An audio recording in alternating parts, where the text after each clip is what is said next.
কালবৈশাখী ঝড়। আপনি কি জানেন এই কালবৈশাখী ঝড় কবে আর কোন সময় শুরু হয়?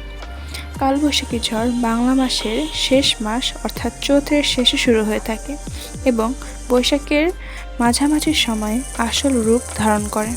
প্রথমে উপকূলীয় অঞ্চলে ঝড়ের আভাস পাওয়া যায়, পরে সারা দেশে ঝড়ের প্রবাহ সৃষ্টি হয়। কালবৈশাখী ঝড় শুরুর কিছুদিন আগে সূর্যের তাপ প্রচণ্ড বেড়ে যায়, দিনে অনেক গরম পড়ে, গরম বাতাস হালকা হয়ে উপরে উঠে যায়, উপরে বাতাস ঠান্ডা থাকে। এই গরম বাতাসের সাথে ঠান্ডা বাতাসের সংঘর্ষের ফলেই মেঘে বজ্রগর্ভ তৈরি হয়। তারপর হঠাৎ জোরে বাতাস, বজ্রপাত আর তারপর বৃষ্টি নিয়ে শুরু হয় কালবৈশাখী ঝড়। কখনো কখনো শিলাবৃষ্টিও হয়ে থাকে। এ সময় বাতাসের বেগ হয়ে থাকে 60 থেকে 80 কিলোমিটার পর্যন্ত এবং সমুদ্র উপকূলীয় অঞ্চলে অনেক সময় 100 কিলোমিটার পর্যন্ত বাতাসের বেগ হয়ে থাকে। কালবৈশাখী মৌসুমে দিনের প্রায় অধিকাংশ সময়ই আকাশ কালো মেঘে ঢাকা থাকে। সূর্যের আলো দেখা যায় না বললেই চলে।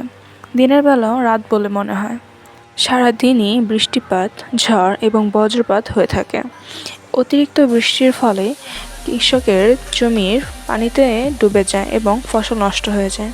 বজ্রপাতের কারণে অনেক কৃষক মারা যায়। এছাড়াও এই বজ্রপাতের শিকার সাধারণ জনগণও হয়ে থাকে। শুধু যে ফসলের জমিতে পানি জমে এমনটি নয়, অনেক সময় রাস্তায় পানি জমেও মানুষের যাতায়াতের ক্ষয়ক্ষতি হয়ে থাকে। এছাড়াও রাস্তায় পানি জমার ফলে অনেক গাড়ি আটকে থাকে, যার কারণে যানজটের সৃষ্টি হয়। যানজটের কারণে মানুষ নির্দিষ্ট সময় তার কর্মস্থলে পৌঁছাতে পারে না। অনেক মুরব্বীরা বলে থাকেন যে এই অন্ধকারচ্ছন্ন নাকি 7 থেকে 15 দিন পর্যন্ত হয়ে থাকবে।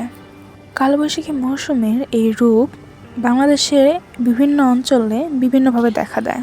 কালবৈশাখী মৌসুমের এই বৃষ্টি, বাতাস, ঝড়, বজ্রপাত এই সব কিছুই ক্ষয়ক্ষতিপূর্ণ হলেও কিছু মানুষ উপভোগ করে থাকে।